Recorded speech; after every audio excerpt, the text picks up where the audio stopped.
Meu nome é Isadora.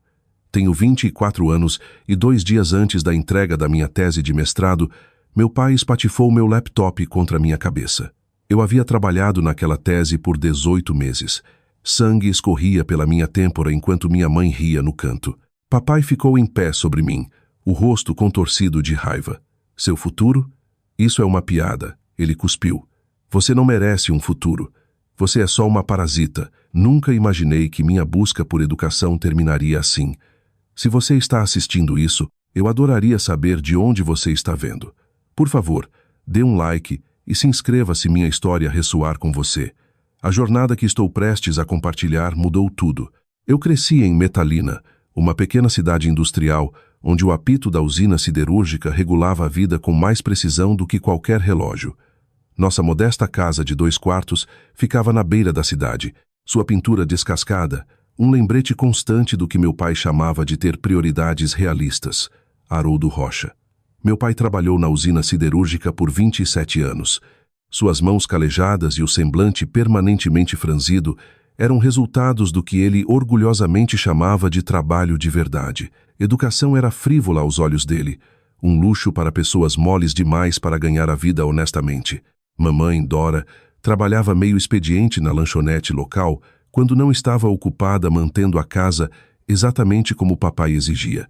Ela aprendeu cedo no casamento que contradizer o levava a dias de silêncio frio ou discussões explosivas. Com o tempo, ela se tornou o eco dele, reforçando as opiniões dele para evitar se tornar o próximo alvo. Ocasionalmente, ela se juntava às zombarias dele sobre meus interesses acadêmicos, sua risada nervosa um escudo contra se tornar o objeto seguinte de desprezo. Meu irmão mais velho, Francisco, era o filho dourado. Ele largou o ensino médio no penúltimo ano para trabalhar ao lado do papai na usina. Agora sim é um Rocha de verdade. Papai anunciava orgulhoso nas reuniões de família, batendo no ombro de Francisco. Nada dessa bobagem de livros, só trabalho honesto. Francisco absorveu essas lições, espelhando ansiosamente o papai tanto em opinião quanto em temperamento. Aos 20 anos, ele tinha seu próprio apartamento e um salário estável, conquistas que meus pais consideravam o auge do sucesso.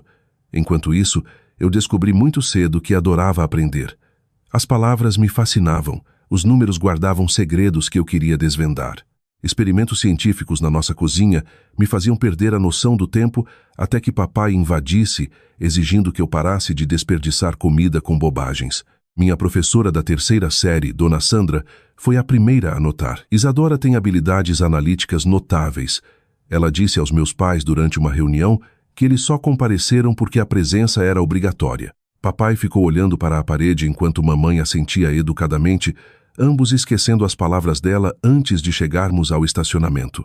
Na 5ª série, eu ganhei o concurso de soletração do distrito. O jornal local publicou uma pequena matéria com minha foto. Eu estava radiante, segurando meu certificado, enquanto os pais dos colegas tiravam fotos. Os meus nunca apareceram. Tive que fazer hora extra, papai alegou. Mais tarde, ouvi ele contando para Francisco que era ridículo comemorar saber soletrar palavras que qualquer pessoa normal podia simplesmente procurar. Na 7ª série, meu projeto de ciência sobre a qualidade da água nos riachos locais ganhou reconhecimento estadual. O diretor ligou para casa pessoalmente para dar a notícia. Mamãe atendeu e disse, que bom, no mesmo tom que usava para comentar a previsão do tempo. Quando perguntei se eles me levariam para a competição estadual a 2 horas de distância, papai zombou. Não vamos desperdiçar gasolina para você brincar de cientista. Isso não vai colocar comida na mesa. O ensino médio se tornou meu santuário. Entrei em todos os clubes acadêmicos possíveis, ficando na escola até o último momento possível antes de voltar para casa. Meu professor de português, Sr. Vitor, me emprestava livros da coleção pessoal dele. Sua mente é excepcional, Isadora. Ele me disse uma vez, não deixe ninguém apagar sua luz.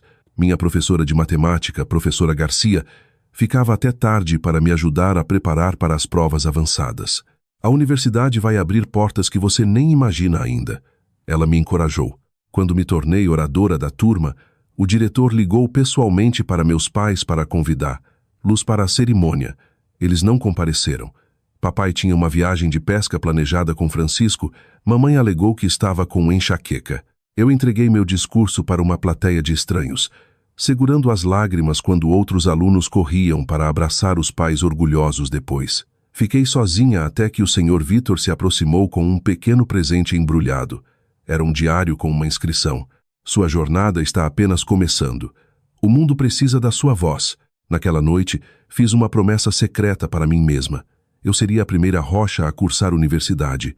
Não qualquer universidade, mas a melhor que me aceitasse. A educação seria minha rota de fuga do futuro estreito que minha família imaginava para mim. Cada rejeição às minhas conquistas só alimentava minha determinação. Cada comentário desdenhoso se tornava outro tijolo na fundação da minha resolução. Eu me candidatei a bolsas de estudo em segredo. Usei os computadores da escola para completar as inscrições, já que não tínhamos internet em casa. Criei um endereço de e-mail especial que meus pais nunca descobririam.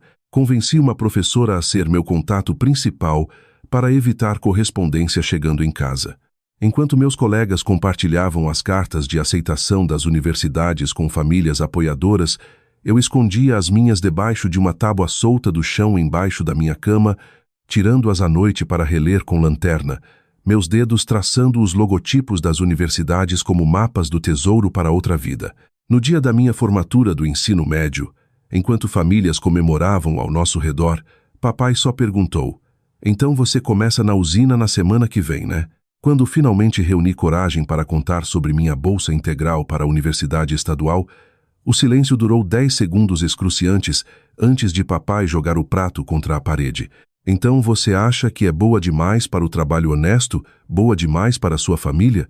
Livros e teorias não alimentam as pessoas, Isadora. Trabalho de verdade faz isso." Mamãe só ficou olhando para o colo enquanto Francisco ria e dizia: "Sempre soube que você era estranha." Naquela noite, arrumei o pouco que possuía, sabendo que a ponte que eu estava cruzando estava queimando atrás de mim. Ainda assim, apesar do medo torcendo meu estômago, cada item que eu colocava na mala parecia como recuperar um pedaço de mim que eles nunca haviam reconhecido completamente que existia. Meu primeiro dia de orientação na universidade parecia entrar em outro planeta. Famílias ajudavam a descarregar carros cheios de suprimentos do dormitório. Mãe se preocupando com a arrumação das camas enquanto pais montavam móveis. Eu cheguei sozinha de ônibus com uma mala e uma mochila, contendo tudo o que eu possuía. A bolsa cobria mensalidade e moradia básica, mas nada além disso. Sem dinheiro para gastos, sem laptop, sem roupas extras ou suprimentos. "Seus pais vêm depois?" Minha colega de quarto, Jasmine, perguntou enquanto a própria mãe organizava o espaço do armário.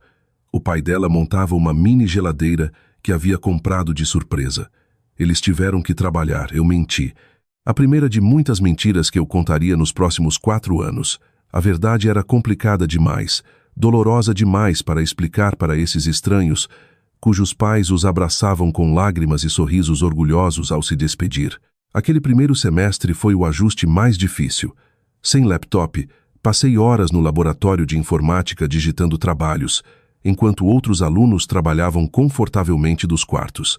O setor de auxílio financeiro me ajudou a encontrar uma vaga de trabalho-estudo na cantina, mas as horas eram limitadas e o salário mal cobria o essencial.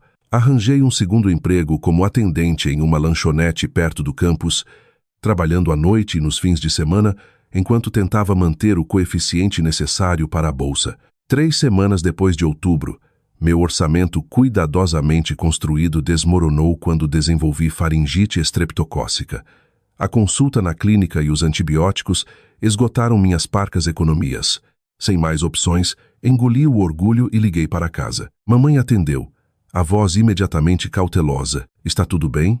ela perguntou, querendo dizer: "Você finalmente está desistindo dessa bobagem de universidade?"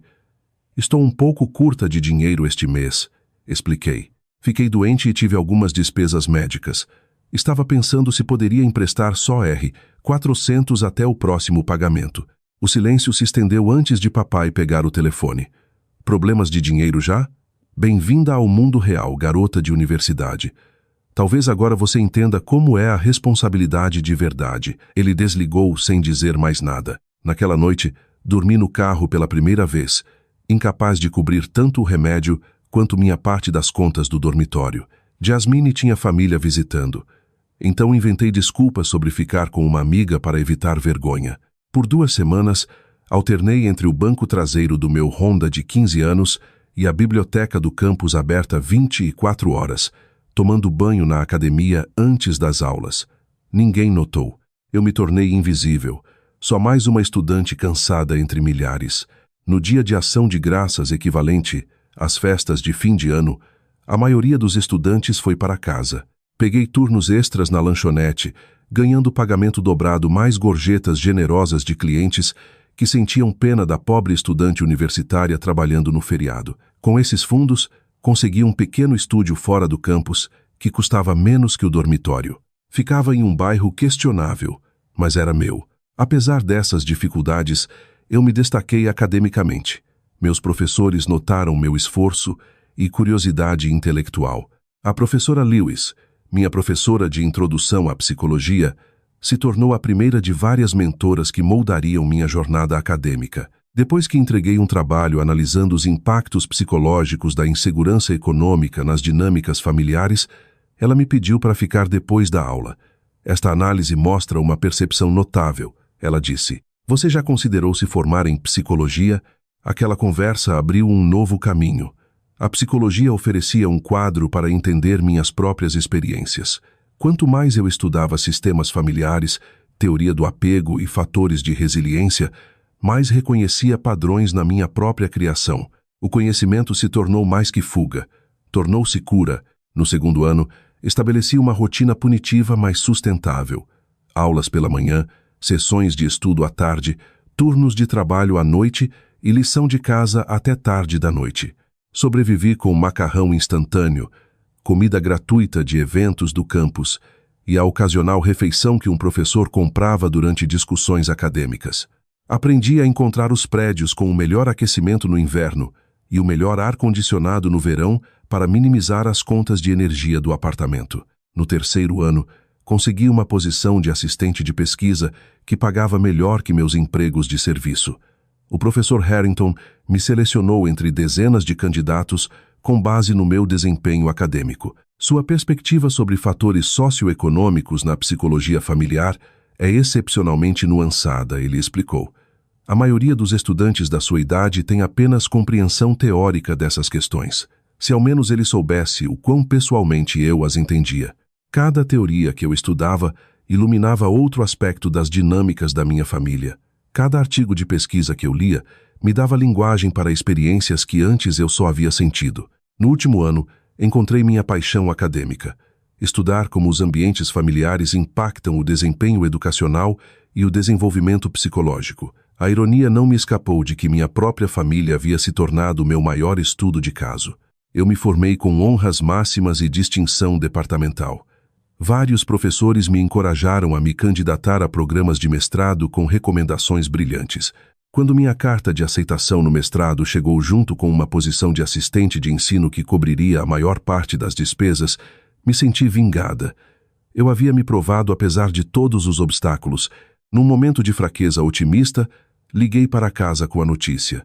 Mamãe atendeu, soando mais velha do que eu lembrava. Fui aceita no programa de mestrado da estadual, eu disse, tentando manter o orgulho fora da voz. Financiamento integral e posição de ensino.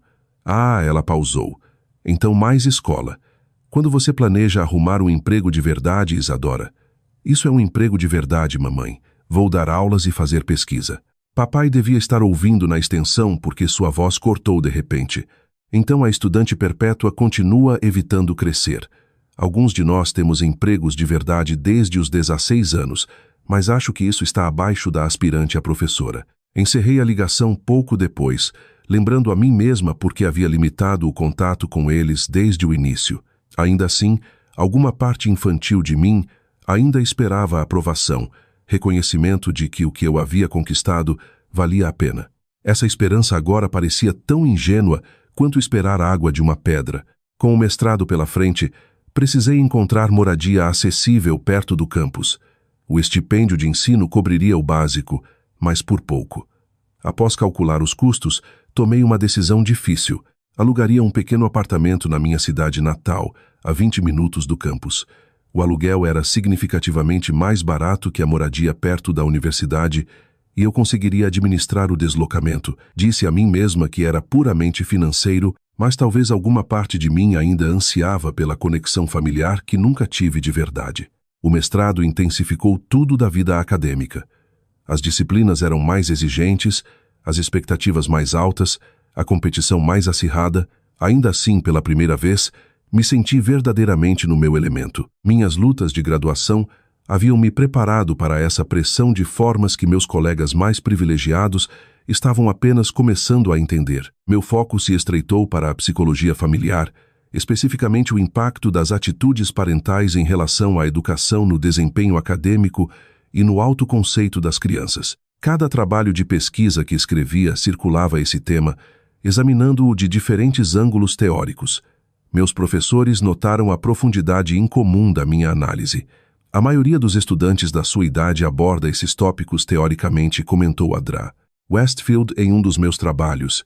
Seu trabalho mostra uma compreensão notavelmente nuançada da experiência vivida. Se ao menos ela soubesse o quão pessoal essa pesquisa era para mim.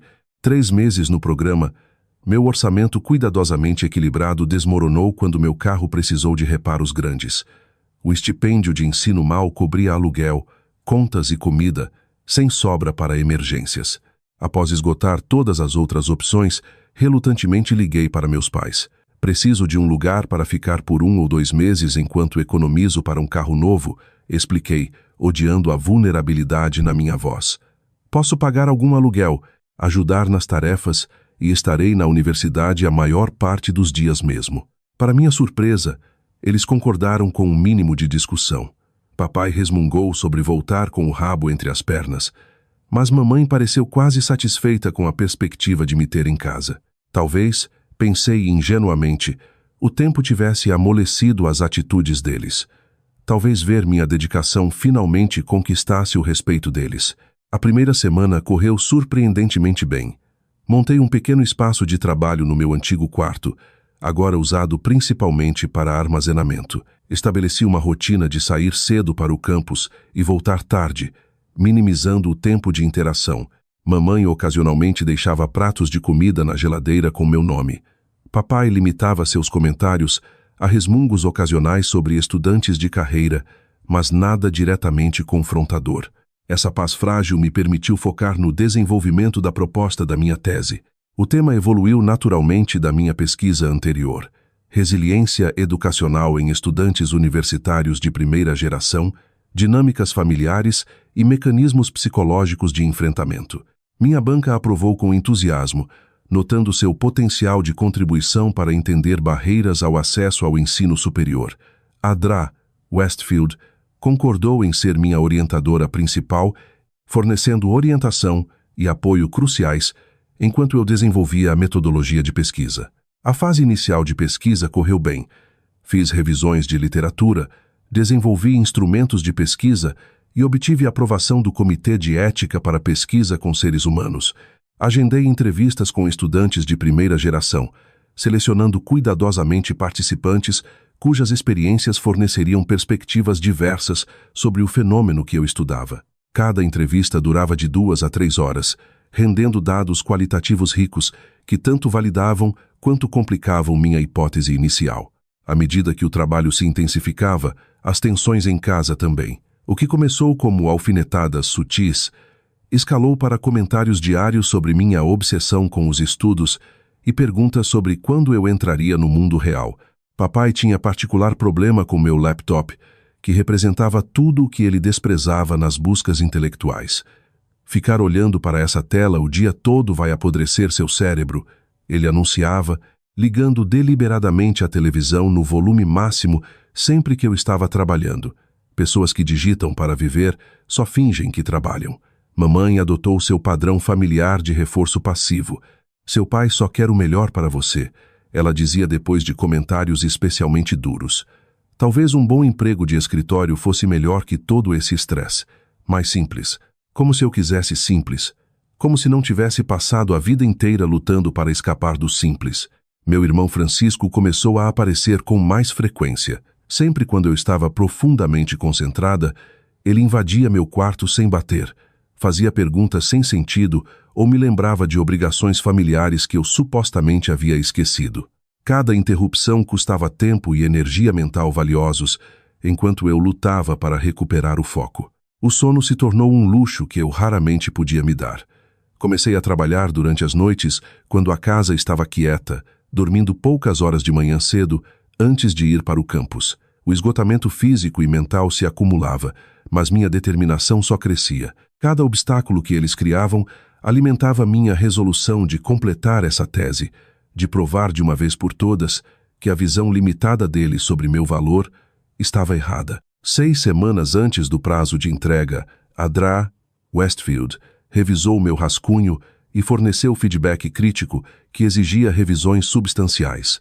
Sua análise é forte, ela explicou, mas você precisa reestruturar os achados para abordar mais claramente o quadro teórico. Essas conexões estão implícitas no seu trabalho, mas precisam ser explícitas. Esse revés coincidiu com problemas técnicos que corromperam alguns dos meus arquivos de backup. Perdi vários dias de trabalho, forçada a reconstruir análises estatísticas complexas da memória e anotações dispersas. A pressão aumentava conforme o prazo se aproximava com obstáculos aparentemente intransponíveis. Cada dia, eu sentia a tese escorregando mais para longe da conclusão. A noite em que ouvi meus pais falando de mim na cozinha foi o ponto de ruptura. Eu havia descido para pegar café, desesperada para ficar acordada para outra sessão de escrita a noite toda. As vozes deles vinham da esquina. Ela acha que é tão esperta com todos aqueles livros e palavras grandes. Papai dizia, que bem faz um diploma chique se você ainda mora com os pais aos 24 anos. Francisco tinha a própria casa aos 19. Eu me preocupo com ela, mamãe respondeu, não em defesa, mas em concordância. Toda essa educação, e para quê? Sem marido, sem filhos, só papéis que ninguém vai ler. Desperdício de tempo e dinheiro, concluiu papai. Devia ter ido trabalhar depois do ensino médio como uma pessoa normal. Recuei silenciosamente para meu quarto, as palavras deles queimando como ácido no meu peito. Com determinação renovada, trabalhei 20 horas seguidas, alimentada por café e raiva. Quando o amanhecer chegou, eu havia reconstruído as análises perdidas e implementado a maior parte das revisões sugeridas pela Dra. Westfield. Minha tese estava 90% completa, com 48 horas restantes até a entrega. Naquela manhã, papai escalou a interferência, invadindo meu quarto a cada 30 minutos com exigências triviais ou comentários. Cada interrupção dispersava meus pensamentos como pássaros assustados que demoravam cada vez mais para voltar. Mamãe contribuía insistindo que eu fizesse pausas para comer refeições que eu não queria ou ajudar com tarefas domésticas que de repente não podiam esperar. Sua tese ainda estará aí amanhã, ela disse desdenhosamente quando expliquei o prazo. Família vem primeiro. As últimas 24 horas se tornaram uma batalha de vontades. Eu havia me retirado para a mesa da sala de jantar, o único espaço com espaço adequado para meus materiais de referência. Papai ligou deliberadamente a televisão na sala adjacente, trocando para um canal de esportes no volume máximo. Quando pedi para abaixar, ele lançou um tirade sobre filhos ingratos e casa dele, regras dele. Trabalhei a noite toda completando as revisões finais conforme a luz do sol começava a filtrar pelas cortinas. Só faltava formatação e uma última revisão. O prazo de entrega era 12h. Eu estava exausta, mas triunfante, sabendo que havia superado todos os obstáculos que eles haviam colocado no meu caminho. A tese estava boa, não apenas adequada, mas um trabalho genuinamente perspicaz que fazia contribuições significativas ao meu campo. Pela primeira vez em semanas, permiti a mim mesma sentir um vislumbre de orgulho. Foi então que papai entrou na sala de jantar, caneca de café na mão, e tudo mudou para sempre. A manhã do dia da entrega da minha tese amanheceu com uma calma enganosa. Pássaros cantavam lá fora enquanto a luz do sol filtrava pelas persianas baratas. Eu havia ficado acordada por quase 36 horas seguidas, sustentada por café preto e pura determinação. Meus olhos ardiam de tanto olhar para a tela, mas um senso de realização ofuscava o esgotamento. Só mais algumas horas e 18 meses de trabalho culminariam na entrega da minha tese. A casa estava quieta enquanto eu andava na ponta dos pés até a cozinha para meu quinto refil de café. O relógio digital no micro-ondas mostrava 7h06, menos de 5 horas até o prazo do meio-dia. Eu só precisava completar a revisão final, formatar as referências de acordo com os padrões acadêmicos e preparar o pacote de submissão. Exceto por um desastre, eu terminaria com tempo de sobra.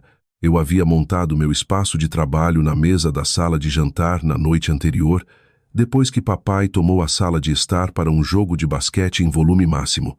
Minhas referências e anotações estavam espalhadas em pilhas cuidadosas, cada uma representando seções da minha tese. Meu laptop, um modelo antigo que eu havia comprado de segunda mão com meu estipêndio de ensino, zumbia constantemente enquanto processava o documento grande. O primeiro sinal de problema veio às 7h30 quando papai saiu do quarto. Normalmente, ele não acordava até depois das 8 nos dias de folga. Sua aparição cedo imediatamente disparou alarmes na minha mente. Ele ficou na porta da cozinha observando meu setup de trabalho com olhos estreitados. Ainda brincando de estudante eu vejo, comentou com aquele tom familiar de desdém. Pessoas normais estão indo para o trabalho agora. Mordi a resposta que se formou instantaneamente na minha mente. Só mais algumas horas. Não reaja. Não dê a ele uma desculpa. Bom dia, pai. Eu disse em vez disso, mantendo a voz neutra. Termino logo. Minha entrega é ao meio-dia. Ele grunhiu, indo para a cafeteira. Entrega. Palavra chique para a lição de casa. Quando eu tinha sua idade, já sustentava uma família. A comparação familiar pairou no ar. Eu havia ouvido alguma versão dessa frase centenas de vezes ao longo da vida. Hoje, mal registrou enquanto eu continuava revisando minha sessão de metodologia. Mamãe apareceu em seguida, cabelo ainda nos bobs. Ela inspecionou a mesa da sala de jantar com lábios franzidos. Todos esses papéis por todo lado, comentou. Precisamos arrumar a mesa para o café da manhã. Só preciso de mais algumas horas, expliquei, tentando manter o desespero fora da voz. Isso é para hoje. É a culminação de 2 anos de trabalho. Trabalho, papai zombou da cozinha. Digitar não é trabalho. Tente carregar vigas de aço a 40 graus. Isso é trabalho. Mamãe colocou a mão no meu ombro num gesto que poderia parecer de apoio para um observador externo, mas reconheci a pressão sutil nos dedos dela. Certamente você pode fazer uma pausa curta para o café da manhã em família. Mal tivemos mais. A ironia dessa frase não me escapou. Por semanas, eles haviam reclamado da minha presença, do meu laptop, dos meus papéis bagunçando o espaço. Agora, de repente, a união familiar era prioridade exatamente quando meu prazo pairava maior. Eu realmente não posso parar agora, eu disse firmemente. A formatação é extremamente precisa e preciso me concentrar. Papai apareceu na porta, caneca de café apertada com força. Sua mãe pediu para você desocupar a mesa para o café da manhã. Não era um pedido. A borda perigosa na voz dele era uma que eu reconhecia da infância, um tom que precedia punições e raiva explosiva. Ainda assim, eu não podia ceder. Não hoje, não com tudo em jogo. Como compromisso, eu como depois, ofereci. Vocês e mamãe podem usar o balcão da cozinha. Só preciso terminar isso. O rosto dele escureceu. Ingrata. É isso que a educação faz. Faz as crianças acharem que são boas demais para refeições em família, boas demais para seguir as regras da casa. Mamãe interveio com sua tentativa habitual de pacificação. Haroldo, deixa ela terminar o trabalho da escola. Ela pode se juntar depois. Mas as palavras dela careciam de convicção, e todos sabíamos disso. Papai bateu a caneca na mesa, café derramando pela borda. Trabalho. Ela tem 24 anos brincando com trabalhos da escola, enquanto adultos de verdade trabalham para viver. Tentei ignorar a voz dele, focando intensamente na tela. Só continue trabalhando. Não reaja. Cada minuto de distração era um minuto perdido, e o prazo era inegociável. Às 9h30, Francisco chegou sem aviso. Suas visitas haviam se tornado suspeitamente frequentes durante a fase de conclusão da minha tese, sempre cronometradas para períodos de concentração intensa. Ele irrompeu pela porta da frente sem bater, a voz retumbante despedaçando meu foco. Café da manhã em família. Mamãe disse que você estava cozinhando, pai, anunciou, jogando as chaves ruidosamente no balcão. Ele olhou por cima do meu ombro para o laptop. Ainda escrevendo aquele trabalho? Achei que você já teria terminado agora. Tese. Corrigi automaticamente. E sim, termino hoje. Francisco riu. Tese, trabalho, lição de casa, tanto faz.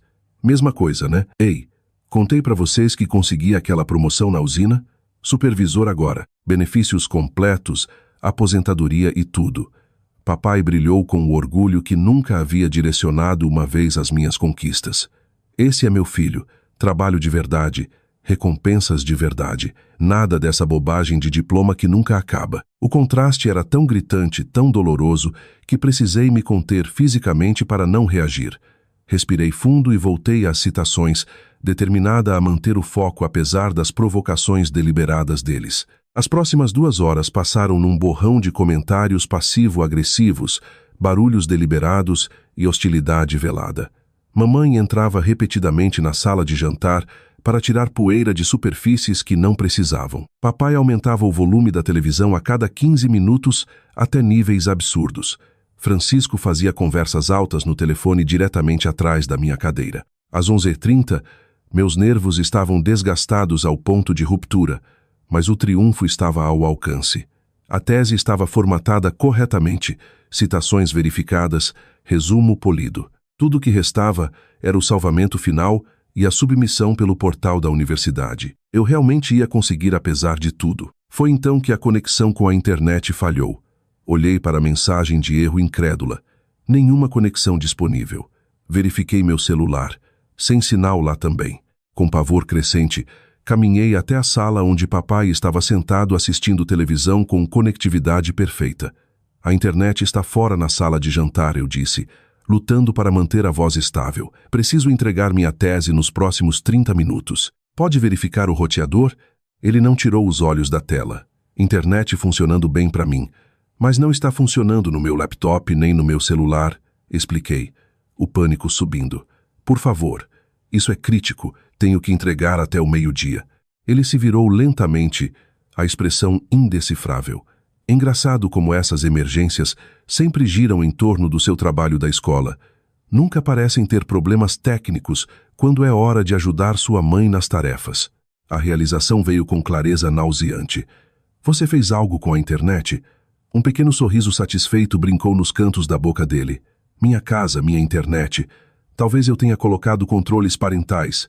Talvez a sala de jantar seja uma zona sem computador agora. O sangue subiu ao meu rosto enquanto raiva e desespero colidiam. 18 meses de trabalho, incontáveis madrugadas, a culminação do meu programa de mestrado, tudo ameaçado pelo joguinho de poder mesquinho dele. Preciso entregar essa tese, eu disse, a voz tremendo com o esforço de contenção. Isso é meu futuro, pai. Ele riu, um som completamente desprovido de humor. Seu futuro? Isso é uma piada. Ele se levantou de repente, pairando sobre mim. Que futuro o estudo sem fim te dá? Francisco tem casa, promoção, uma vida de verdade. O que você tem? Uma pilha de papéis que ninguém vai ler e dívida estudantil. Mamãe apareceu na porta, atraída pelas vozes que subiam. Em vez de intervir, ficou silenciosamente, sua presença um aval tácito ao comportamento dele. Preciso acessar a internet. Repeti, movendo-me em direção ao roteador na prateleira. Vou resetar a conexão eu mesma. A mão dele disparou, agarrando meu braço com força contundente. Você não toca em nada na minha casa sem permissão. Me solta, eu disse, puxando o braço. Isso é insano. Só preciso de acesso à internet por 5 minutos para entregar meu trabalho. Seu trabalho? Ele zombou. Você quer dizer sua desculpa para evitar responsabilidade de verdade? Sua educação arrogante que faz você achar que é melhor que nós? Décadas de raiva e mágoa suprimidas de repente se cristalizaram em clareza. Isso nunca foi sobre minha educação, eu disse. A realização rompendo como luz do sol. Isso sempre foi sobre sua insegurança. Você se sente ameaçado pelo fato de eu ter escolhido um caminho diferente. O rosto dele se contorceu de fúria. Sua ingrata. E foi então que cometi o pecado imperdoável na nossa casa. Eu o interrompi. Não sou ingrata. Sou ambiciosa. Sou determinada e não vou deixar você sabotar meu futuro porque você não entende. Virei as costas para ele, indo para a sala de jantar coletar meu laptop. Eu dirigiria até o campus se necessário. Embora o deslocamento de 30 minutos provavelmente significasse perder o prazo, ainda assim eu tinha que tentar. Ouvi ele me seguindo, seus passos pesados vibrando pelo chão. Alcancei meu laptop justo quando ele entrou na sala. Você acha que é muito mais esperta que todo mundo? Ele disse, a voz perigosamente quieta. Muito melhor que sua família por causa da sua preciosa educação. Não respondi, focada em juntar rapidamente meus materiais. O tempo estava acabando. Olhe para mim quando estou falando com você, ele exigiu. Quando continuei arrumando, a mão dele bateu na mesa. Eu disse, olhe para mim. Virei, apertando o laptop contra o peito como um escudo. Preciso ir. Podemos falar sobre isso depois. Não tem nada para falar, ele disse, avançando em minha direção. Você precisa aprender respeito. Precisa aprender seu lugar. Meu lugar não é aqui, respondi. A verdade soando clara. Nunca foi. Foi então que algo nos olhos dele mudou, uma última contenção se rompendo. Mais tarde, eu reconheceria como o momento em que sua necessidade de controle superou todo o resto. Naquele instante, ele não era mais meu pai, mas simplesmente um homem que não suportava ser desafiado. Seu futuro, ele repetiu, a voz estranhamente calma. Isso é uma piada. A mão dele disparou em direção ao meu laptop. O tempo pareceu desacelerar enquanto os dedos dele se fechavam na borda do laptop. Por um momento bizarro, pensei que ele poderia simplesmente tomá-lo, esconder-lo até o prazo passar uma punição infantil pela minha insolência percebida. Eu não poderia ter imaginado o que veio em seguida. Com uma força nascida de décadas de trabalho físico e raiva incandescente, ele arrancou o laptop das minhas mãos. Observei em horror descrente enquanto ele o erguia alto acima da cabeça. Nossos olhos se encontraram por uma fração de segundo. Não houve hesitação nele, nenhum momento de reconsideração paternal, apenas fúria fria e deliberada. O laptop desceu com força brutal contra o lado da minha cabeça. O impacto explodiu através do meu crânio como um tiro. A dor floresceu instantaneamente, brilhante e ardente. O canto do aparelho acertou logo acima da minha têmpora direita e senti a pele se rasgar. Umidade quente começou a escorrer pelo meu rosto. O golpe me fez cambalear para trás até meus ombros baterem na parede. Minha visão embaçou, escurecendo nas bordas. Através da desorientação, vi meu laptop atingir o chão, a tela se separando do teclado com um estalo doentio de plástico e eletrônicos. 18 meses de trabalho destruídos num instante. Você não merece um futuro, papai rosnou, parado sobre mim enquanto eu deslizava pela parede. Você é só uma parasita. O som mais chocante veio em seguida. Risada. A risada da minha mãe, alta e nervosa, da porta onde ela estava assistindo, não intervindo, não chamando ajuda, não demonstrando um pingo de proteção maternal, apenas rindo como se seu marido tivesse contado uma piada levemente imprópria em vez de agredir a filha. Haroldo, ela finalmente disse, ainda rindo inapropriadamente. Já chega agora. Sangue escorria para dentro do meu olho. Minha tese, meu diploma de mestrado, meu futuro jaziam em pedaços no chão. E isso era simplesmente, já chega agora. Papai ficou parado sobre mim, o peito arfando como se surpreso com as próprias ações, mas nem um pouco arrependido. Limpe-se, ele murmurou finalmente, e limpe essa bagunça também. Ele virou e saiu andando, mamãe seguindo como uma sombra. Ouvi eles na cozinha. Os sons domésticos casuais de café sendo servido, geladeira abrindo e fechando como se nada extraordinário tivesse acontecido, como se ele não tivesse acabado de cruzar uma linha que nunca poderia ser desfeita. Fiquei no chão por vários minutos, atordoada na imobilidade. A dor na cabeça pulsava a cada batida do coração. Quando finalmente toquei a têmpora, meus dedos voltaram vermelhos de sangue. O corte era profundo o suficiente para provavelmente precisar de pontos. Mais imediatamente preocupante era a náusea e tontura que sugeriam uma possível concussão. Com mãos trêmulas, juntei os pedaços quebrados do laptop. A tela pendia por um único fio do teclado. O case estava rachado, fragmentos de plástico espalhados pelo chão. Tentei apertar o botão de ligar, mas não houve resposta, nem mesmo um lampejo de vida. A máquina que continha toda a minha carreira acadêmica estava morta. Minha tese, o prazo. Pânico atravessou por mim, temporariamente sobrepondo a dor física. Eu precisava recuperar meus dados de alguma forma. Tinha que haver um jeito. Cambaleei até o banheiro, precisando avaliar o dano na minha cabeça antes de qualquer coisa. O espelho revelou um corte de cerca de 1 polegada acima da minha têmpora direita, ainda sangrando livremente. Meu olho já começava a inchar e amanhã mostraria um hematoma impressionante. Pressionei um pano de prato limpo contra a ferida, aplicando pressão para diminuir o sangramento. Sintomas de concussão estavam se instalando mais fortes agora. A luz do banheiro parecia dolorosamente brilhante, e quando movia a cabeça rápido demais, o quarto girava alarmantemente. Eu sabia que provavelmente deveria ir a uma emergência, mas o prazo da tese pairava maior que meu bem-estar físico. 12:00. Já eram 11. Menos de 1 hora restante. Voltei para a sala de jantar, pano ainda pressionado contra a cabeça. Francisco havia aparecido em algum momento e estava sentado à mesa rolando o celular com indiferença casual. Papai realmente te pegou bem. Ele comentou sem olhar para cima. Devia ter sabido que não era para responder. A casualidade com que ele reconhecia a agressão sem condenar, lá era talvez mais gelada que o ataque em si. Isso era normal para eles. Isso era aceitável. Preciso recuperar os arquivos da tese desse laptop, eu disse, ignorando o comentário. Você tem um computador que eu possa usar? Preciso entregar até o 12:00. Ele riu.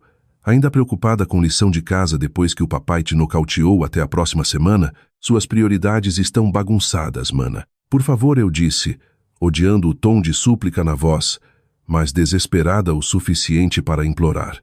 Isso é minha tese de mestrado, tudo pelo que trabalhei. Só preciso acessar os arquivos. Ele finalmente olhou para cima, dando de ombros. Desculpa, deixei meu laptop em casa. Além disso, essa coisa aí está destruída. Não tem como recuperar nada. Eu sabia que ele estava certo. O dano era catastrófico. Ainda assim, tinha que tentar. Com mãos trêmulas, juntei os pedaços quebrados em minha bolsa. Sangue continuava se infiltrando pelo pano. Mas eu não tinha tempo para lidar com isso adequadamente. Precisava sair. Mamãe apareceu na porta enquanto eu me preparava para ir. Aonde você pensa que vai? Ela perguntou como se eu fosse uma adolescente, quebrando o toque de recolher em vez de uma adulta ferida. Para o hospital e depois para o campus, respondi, sem olhar para ela. Não suportava ver a mulher que havia rido enquanto eu sangrava. Seu pai ainda está chateado, ela disse, a voz baixa. Talvez você devesse esperar até ele se acalmar. Pedir desculpas por provocá-lo. O absurdo da sugestão dela me acertou como um segundo golpe. Pedir desculpas pelo quê? Por buscar educação, por esperar respeito humano básico, por ter o crânio rachado pelo meu próprio pai. Não vou pedir desculpas, eu disse, a voz firme apesar de tudo, e não vou ficar aqui nem mais 1 minuto. Não seja dramática, Isadora. Ela suspirou. Foi só uma discussão pequena que saiu do controle. Desentendimentos familiares acontecem. Isso não foi uma discussão, mamãe. Isso foi agressão. O rosto dela endureceu. Agora você está sendo ridícula. Seu pai nunca. Ele acabou de fazer. Gestionei para minha cabeça sangrando. Olhe para mim. Olhe o que ele fez. Ela olhou para meu ferimento com desapego clínico. Você provavelmente precisa de alguns pontos. Posso te levar ao pronto-socorro depois do almoço. Depois do almoço. Como se estivéssemos discutindo um inconveniente menor em vez de um ataque traumático. Como se meu prazo de tese e potencialmente todo o meu futuro acadêmico não estivessem evaporando a cada minuto que passava. Estou saindo, repeti, juntando meus pertences. E não vou voltar. A voz de papai retumbou da sala. Se você sair por aquela porta, nem pense em voltar. Crianças ingratas não ganham segundas chances nesta casa. Mamãe me deu um olhar que de alguma forma conseguia ser tanto suplicante quanto acusatório. Veja o que você começou. Só peça desculpas, e isso tudo passa. Naquele momento, vi com clareza perfeita a dinâmica que havia moldado toda a minha vida. A facilitadora e o agressor trabalhando em tandem perfeito para manter um sistema de controle através de medo e manipulação. Eu havia tentado escapar disso desde a infância, mas alguma esperança remanescente de amor parental havia me mantido presa à órbita tóxica deles. Não mais. Adeus, mamãe, eu disse baixinho, passando por ela em direção à porta. Você vai se arrepender disso, ela chamou atrás de mim. Quando sua educação chique te deixar sozinha, sem família, você vai se arrepender de escolher livros em vez de sangue. Não respondi. Não havia mais nada a dizer. Com meu laptop quebrado apertado contra o peito e sangue ainda escorrendo pelo rosto, saí pela porta da frente para a luz cegante do sol de um futuro repentinamente separado de tudo pelo que havia trabalhado. A tontura me acertou forte assim que alcancei o carro. Sintomas de concussão se intensificavam, dificultando o foco. Sentei atrás do volante tentando organizar os pensamentos através da dor e desorientação, o prazo da tese, o ferimento na cabeça, o laptop destruído. Tudo desmoronava simultaneamente. Verifiquei o celular. 11h40. Sem tempo de chegar ao campus antes do prazo do meio-dia. Sem jeito de recuperar os arquivos do computador destruído. Nenhuma opção de pedir extensão sem documentação da emergência. A culminação do meu trabalho de mestrado escapava enquanto o sangue continuava infiltrando pelo pano pressionado contra a têmpora. Pela primeira vez na vida, talvez, eu não tinha plano, nenhuma estratégia de backup, nenhum caminho claro adiante. Liguei o carro mesmo assim, saindo da casa onde havia suportado 2 décadas de minar sistemático e abuso emocional, culminando nesse ato final imperdoável de violência. Não tinha destino em mente enquanto dirigia, apenas a certeza de que nunca poderia voltar. O que quer que viesse em seguida, eu enfrentaria sem o peso das expectativas tóxicas deles me arrastando para baixo. Sangue pode ser mais espesso que água, mas nunca foi para ser derramado pelas pessoas que alegavam te amar. Dirigi sem rumo por 20 minutos, meus pensamentos dispersos pela dor e choque. Sangue havia encharcado o pano e a latejante na cabeça se intensificava a cada minuto. Eventualmente, parei no Parque Riverside, um espaço público vazio numa manhã de dia útil. Estacionei embaixo de um carvalho sombreado e finalmente permiti a mim mesma sentir o peso completo do que havia acontecido. As lágrimas vieram de repente e violentamente, soluços grandes e convulsivos que pareciam originar de algum lugar primal que eu havia mantido trancado por anos. Chorei pela menininha cujas conquistas eram sistematicamente desconsideradas, pela adolescente que escondia cartas de aceitação de universidade como contrabando, pela estudante de mestrado cujo próprio pai destruiu seu trabalho por despeito e insegurança. Mais que tudo, chorei pela filha que havia passado a vida buscando a aprovação de pessoas fundamentalmente incapazes de dar. Um toque agudo do meu celular interrompeu o colapso. Era um e-mail da Dra. Westfield. Isadora, prazo do meio-dia se aproximando. Por favor, confirme o status da submissão. A realidade voltou com força brutal. A tese, o prazo, todo o meu futuro acadêmico pendurado na balança. Verifiquei a hora. 11h52. 8 minutos restantes e eu estava sentada num parque com ferimento na cabeça e laptop destruído. Parecia sem esperança. Então algo mudou dentro de mim. Uma calma estranha desceu, substituindo o pânico e desespero. Se minha família havia me ensinado algo, era resiliência diante de odds impossíveis. Eu havia superado os obstáculos deles a vida inteira. Isso era só mais uma barreira, embora a mais extrema. Primeiro as coisas primeiro. Encontrei um lenço limpo no porta-luvas e pressionei contra a têmpora ainda sangrando. Depois digitei uma resposta rápida para a Dra. Westfield. Situação de emergência. Indo para o campus agora. Por favor, oriente sobre protocolo de entrega atrasada. A resposta veio quase imediatamente. Que tipo de emergência? Você está bem? Hesitei. Então decidi que honestidade completa era a única opção. Lesão física exigindo atenção médica. Laptop destruído. Não consigo acessar arquivos da tese. Explico pessoalmente. Liguei o carro e segui para o campus, dirigindo devagar para acomodar minha tontura. Meu celular tocou novamente. A Dra. Westfield havia respondido. Vá imediatamente para os serviços de saúde da universidade. Encontro você lá. Não se preocupe com a tese agora. A preocupação dela, tão diferente da reação da minha família, trouxe lágrimas frescas aos meus olhos.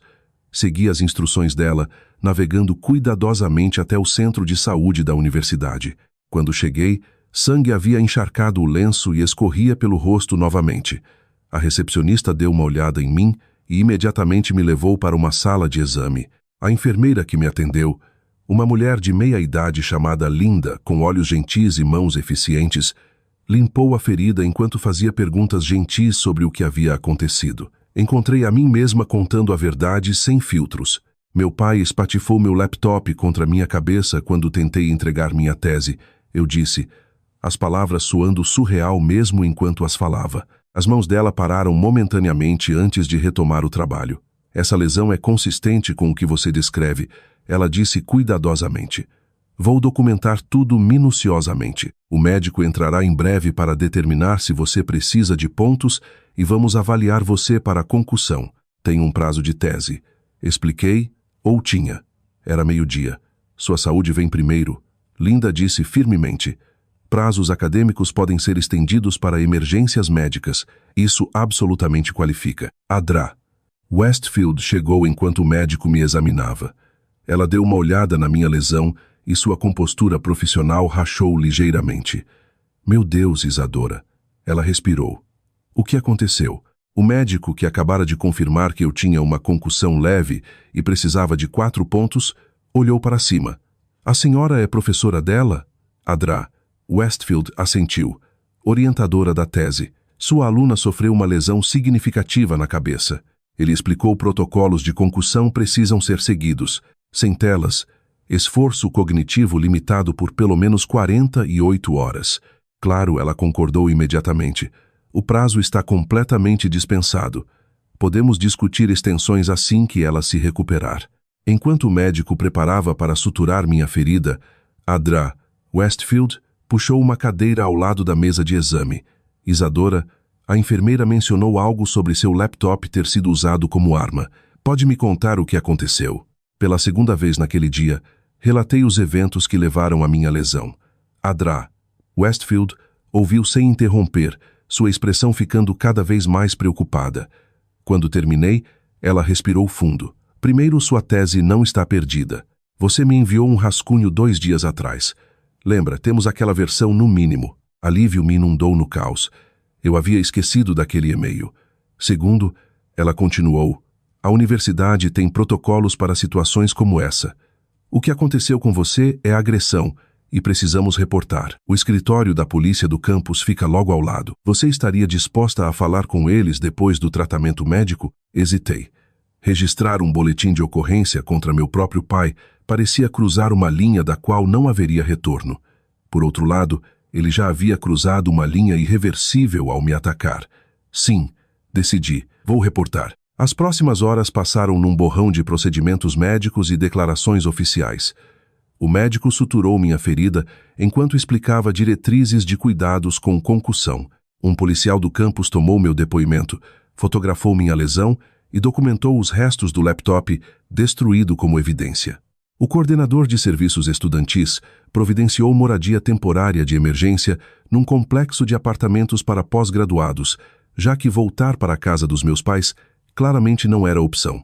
Ao longo de tudo, Adra Westfield permaneceu ao meu lado, advogando por mim junto a vários departamentos da universidade. Ela me ajudou a conseguir uma extensão de emergência para a entrega da tese e providenciou que os serviços de TI tentassem recuperar dados do laptop danificado. A decana da pós-graduação aprovou uma extensão de 2 semanas dadas as circunstâncias. Ela me informou enquanto estávamos sentadas no escritório de serviços estudantis e o departamento de TI acredita que pode recuperar seus arquivos do disco rígido, que parece intacto apesar do dano externo. Não sei como agradecer, eu disse, sobrecarregada pelo apoio dela. Você não precisa me agradecer. Ela respondeu firmemente. É isso que comunidades acadêmicas devem fazer. Apoiar umas às outras. O que aconteceu com você é inconcebível e garantir que você possa completar seu trabalho apesar disso é o mínimo que podemos oferecer. As palavras dela tocaram um acorde profundo. Apoio, comunidade, conceitos tão estrangeiros à minha experiência familiar que pareciam quase míticos. Ainda assim, ali estavam se manifestando em assistência prática quando eu mais precisava. No final da tarde, a crise imediata havia sido endereçada.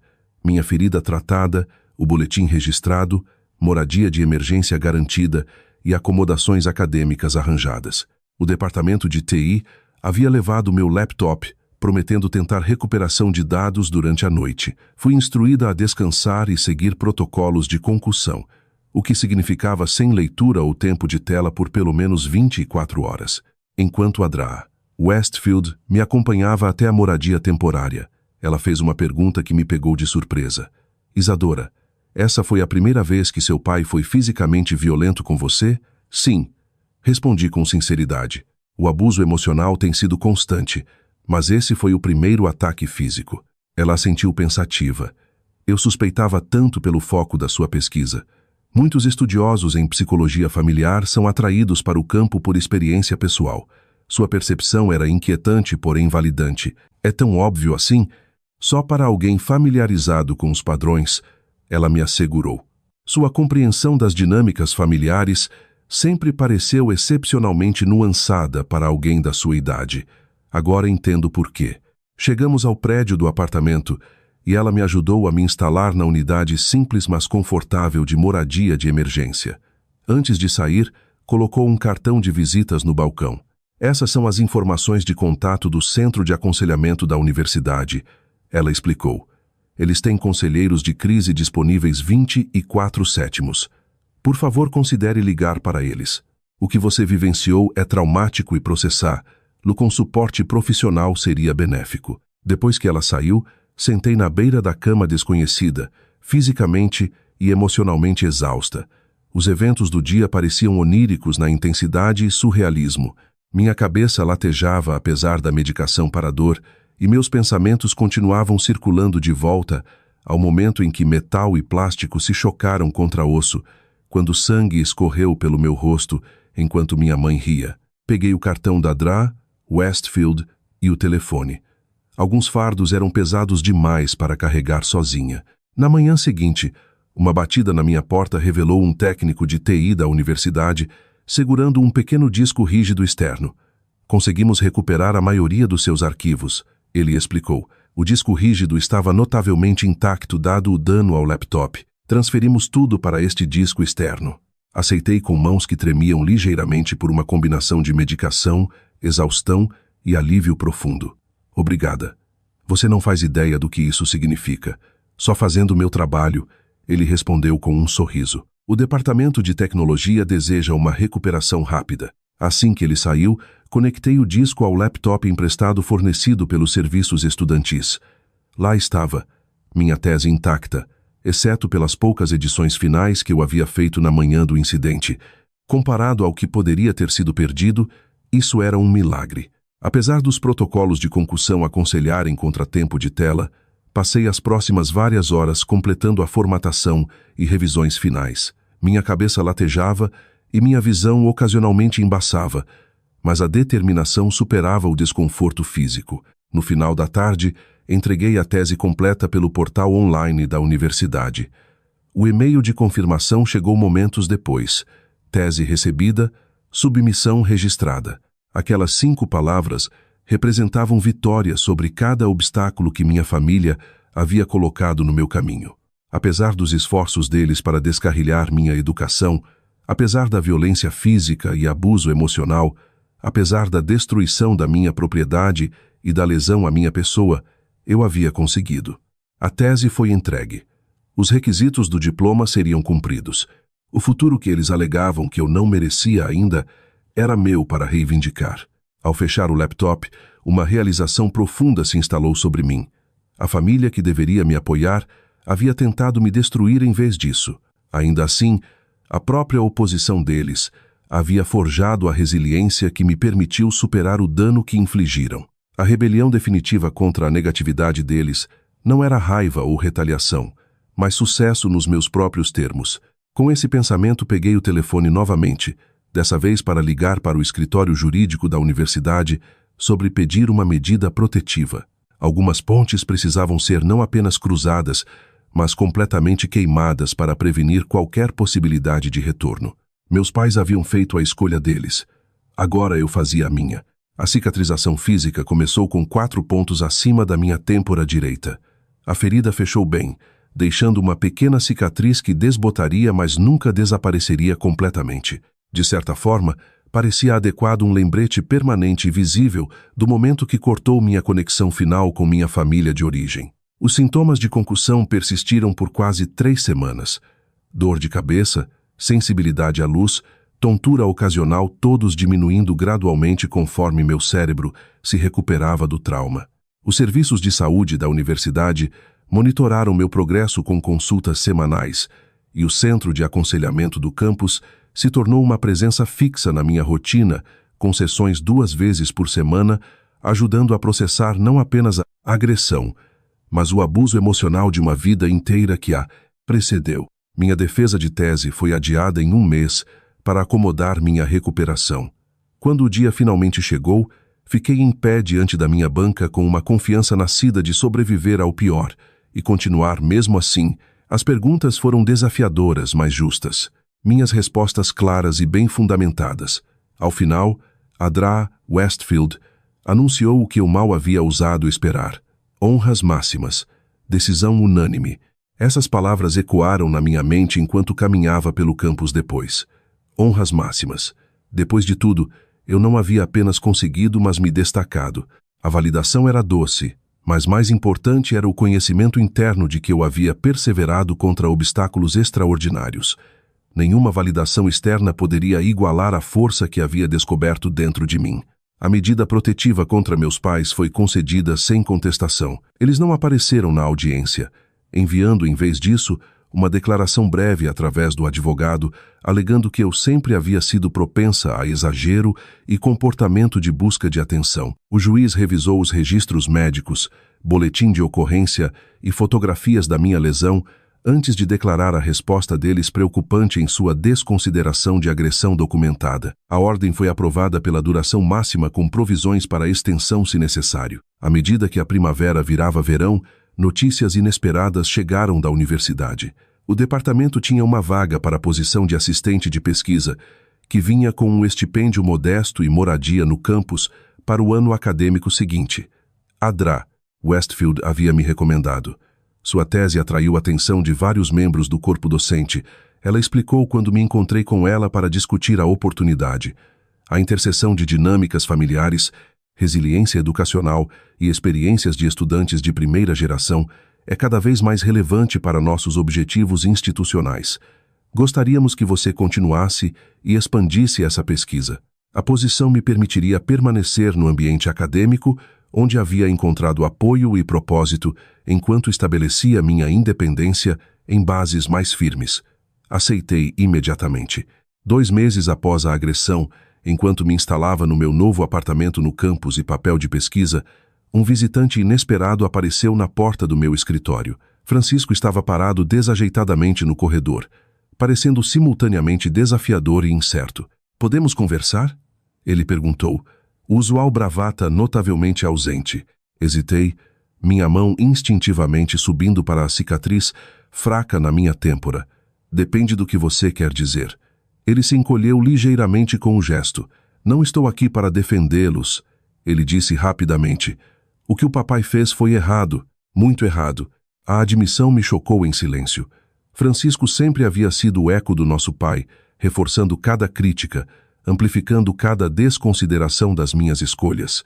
"Mamãe e papai contaram para todo mundo que você caiu e bateu a cabeça na mesa." Ele continuou, "Mas eu vi o laptop quebrado. Sei o que realmente aconteceu. E você está reconhecendo isso só agora, 2 meses depois." Ele olhou para baixo. "Eu devia ter dito algo naquele dia. Devia ter parado ele ou te ajudado depois. Eu sei disso." O pedido de desculpas era implícito em vez de declarado, diretamente típico do estilo de comunicação emocionalmente constipado que caracterizava minha família. Ainda assim, representava uma partida significativa da nossa dinâmica anterior. "Por que você está aqui, Francisco?" Perguntei diretamente. "Eu te trouxe algo," ele disse, enfiando a mão no bolso do casaco. Produziu uma caixinha que colocou na minha mesa, para substituir o que foi quebrado. Dentro havia um laptop novo, significativamente melhor que o modelo de segunda mão que havia sido destruído.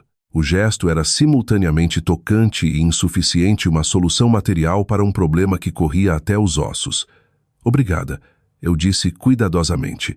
"Mas um laptop não conserta o que aconteceu." "Eu sei," ele admitiu. "Nada realmente conserta." Papai cruzou uma linha aquele dia. Mamãe também, com a reação dela. Ele pausou, parecendo lutar com as próximas palavras. "Tenho pensado muito sobre como eles te trataram comparado a mim, como eles sempre faziam suas conquistas parecerem sem valor enquanto me elogiavam por coisas básicas. Não foi justo." Vindo de Francisco, esse reconhecimento era sísmico. Ele havia se beneficiado a vida inteira da distribuição desigual da aprovação parental. Reconhecer isso exigia um nível de autorreflexão que eu não havia pensado que ele fosse capaz. Não foi justo, concordei, mas moldou quem eu sou, para melhor ou pior. Principalmente melhor, parece. Ele disse, olhando ao redor do meu escritório na universidade com o que parecia admiração genuína. Você conseguiu apesar deles, talvez até por causa deles de um jeito estranho. A percepção dele me surpreendeu.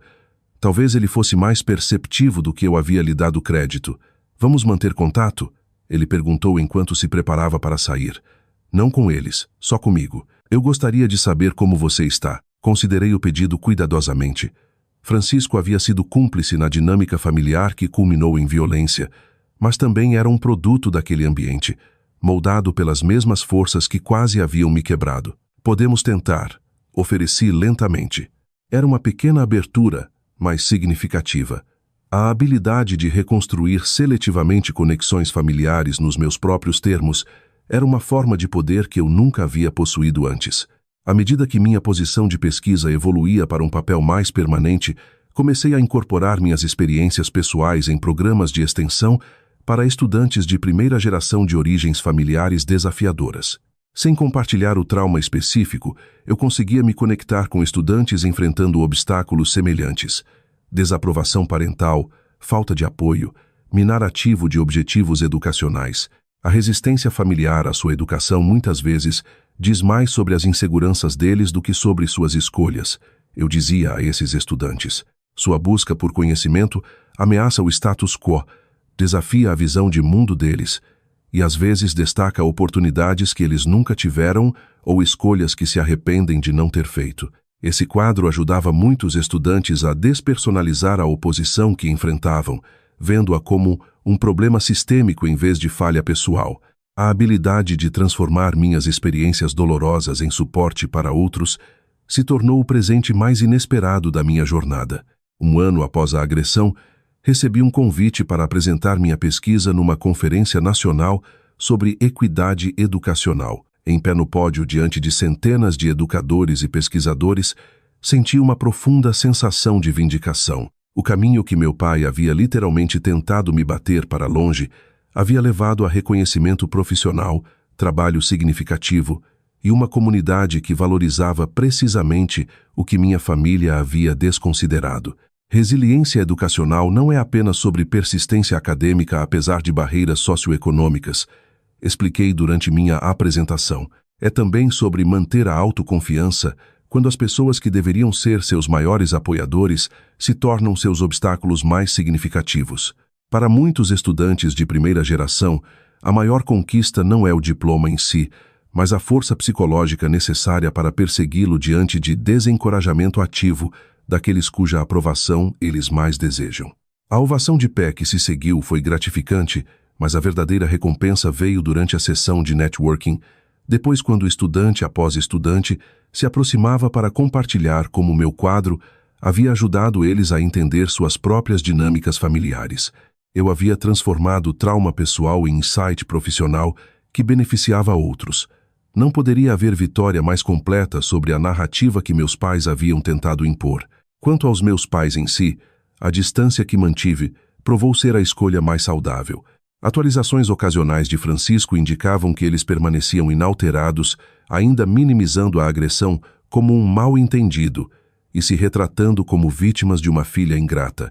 A incapacidade deles de reconhecer a realidade do que aconteceu só confirmava a sabedoria da minha decisão de permanecer afastada. O maior insight veio gradualmente através tanto de estudo profissional quanto de reflexão pessoal.